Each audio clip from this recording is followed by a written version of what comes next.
As the name suggests, the Renfert Polish 3D printed materials starter kit was specially developed for post-processing 3D printed restorations.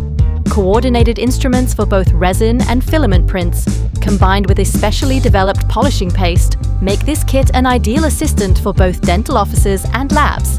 Simply follow the step-by-step instructions included in the kit packaging, and nothing will stand in the way of a perfect finish.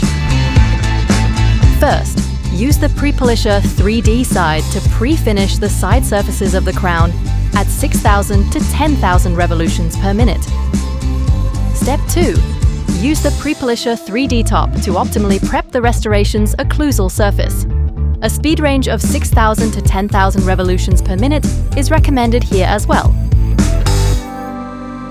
Next, the entire restoration can be polished using the Bison polishing brush and the Renfert Polish 3D printed materials polishing paste at 5,000 to 12,000 revolutions per minute.